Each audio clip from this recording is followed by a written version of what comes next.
Decía Elie Wiesel: Dios se encuentra en todo, también en el dolor sobre todo.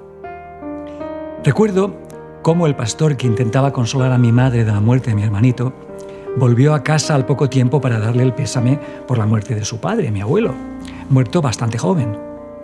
Al contarle ella que entre tanto se le había perforado una úlcera gástrica, el buen hombre le decía compungido: «Hermana, usted debe ser un alma muy especial.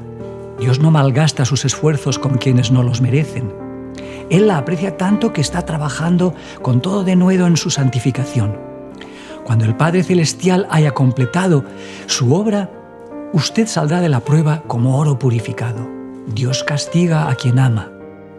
Cuando castigamos a nuestros hijos por su bien, aplicamos nuestra disciplina de modo comedido. Una fractura de tibia o de cráneo jamás puede justificarse con fruto del amor paterno. ¿Quiere Dios el sufrimiento? Algunos opinan que sí. Al fin y al cabo, en el centro del cristianismo no está precisamente la figura de un hombre torturado y muerto en una cruz que sufre injustamente por la humanidad.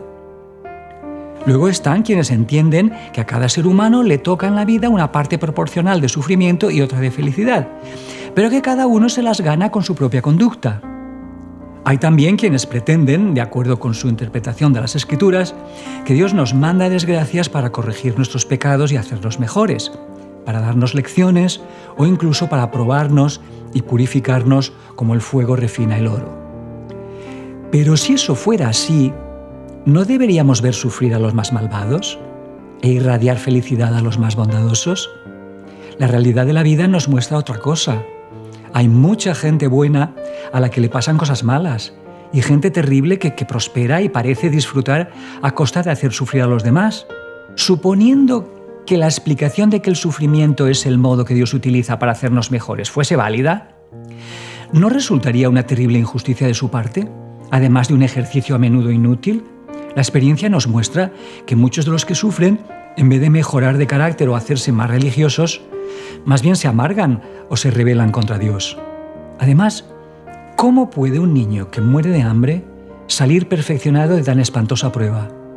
¿Cómo las víctimas que arden en una explosión podrían volverse mejores a través de tan terrible fin? Así como la disciplina forma parte integrante del amor de los padres hacia sus hijos, no cabe duda de que alguna forma de corrección es compatible con el amor divino. Pero una cosa es disciplinar y otra abusar. Conviene saber que el término que algunas Biblias traducen por castigar significa también en hebreo reprender y educar. Y desde luego ningún padre digno de ese nombre confunde la corrección con la tortura. Si Dios es amor, tendrá interés en educarnos y corregirnos, pero jamás podrá ser cruel.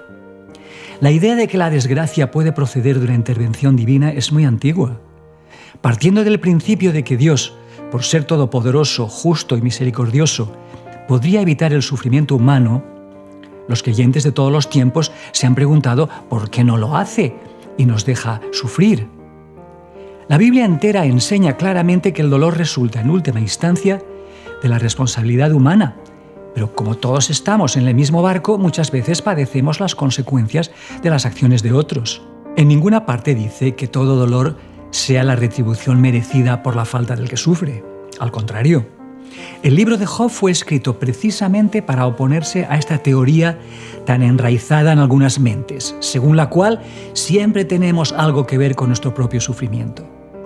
Job era un riquísimo propietario de tierras y ganado, con una magnífica familia numerosa, al que todo le iba bien.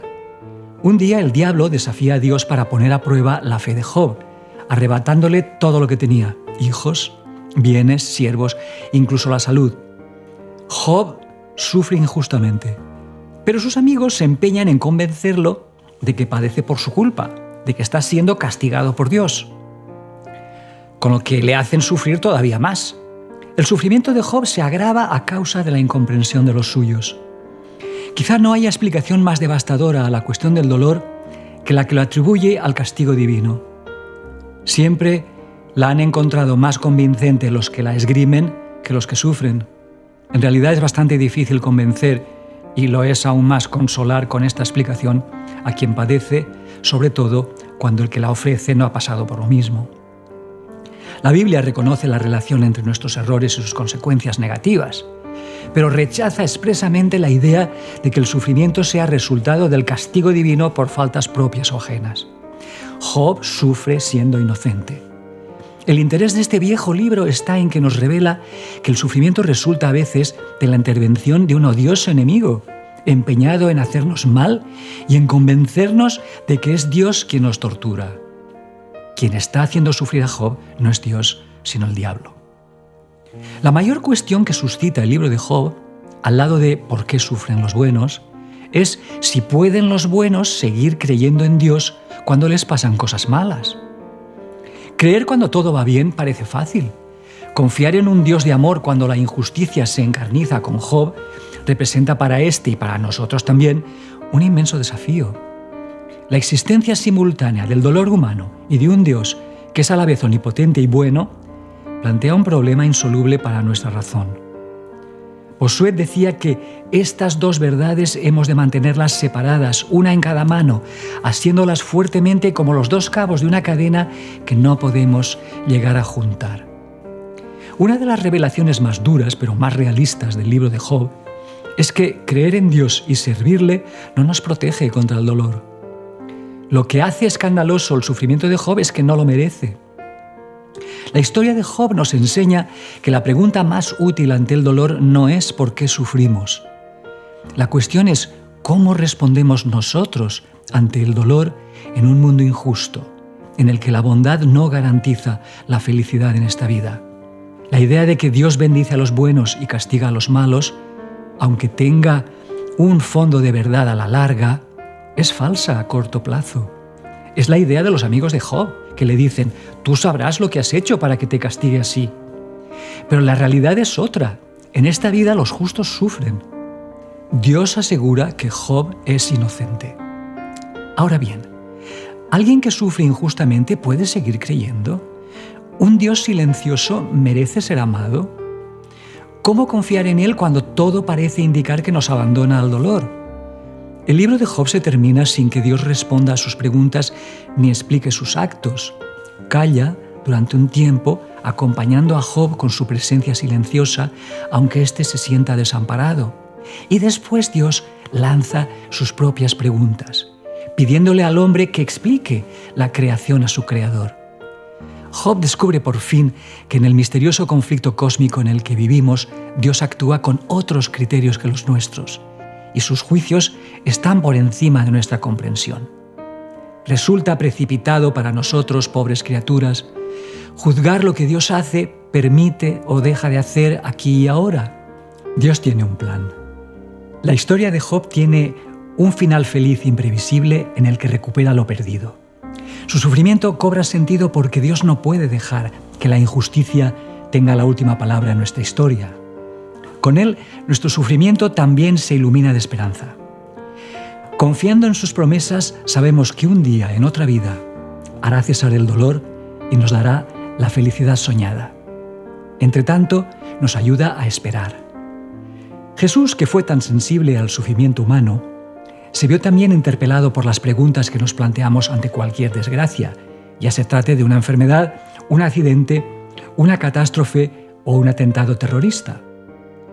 Un día en que Jesús estaba siendo perseguido por una multitud que buscaba apedrearlo, al pasar vio a un hombre ciego de nacimiento y le preguntaron sus discípulos, «Rabí, ¿quién pecó, este o sus padres, para que haya nacido ciego?» Los discípulos suponen, como los fariseos, que el niño pudo nacer ya ciego por culpa de sus padres. Pero los saduceos tenían aún otra explicación. Consideraban plausible que un niño pudiese nacer ciego como castigo a cuenta de los pecados que cometería más tarde en su vida de adulto. Basándose en el convencimiento de que no hay más vida que esta, deducían que si Dios es infinitamente justo y poderoso, tiene que poder castigar nuestros pecados aún antes de que los cometamos. Sin embargo, Jesús no se deja encerrar ni en la alternativa de los fariseos ni en la de los saduceos, y propone una tercera. Ni el ciego ni sus padres tienen culpa alguna. Ante casos como este, lo que importa es que las obras de Dios se manifiesten en él, dirá. Algunos teólogos han entendido esta frase en el sentido de que el ciego había nacido así para ser curado por Jesús. Pero hay otra explicación más convincente. ¿Cuál es la obra de Dios de la que habla Jesús? Este lo aclara a continuación atendiendo al ciego.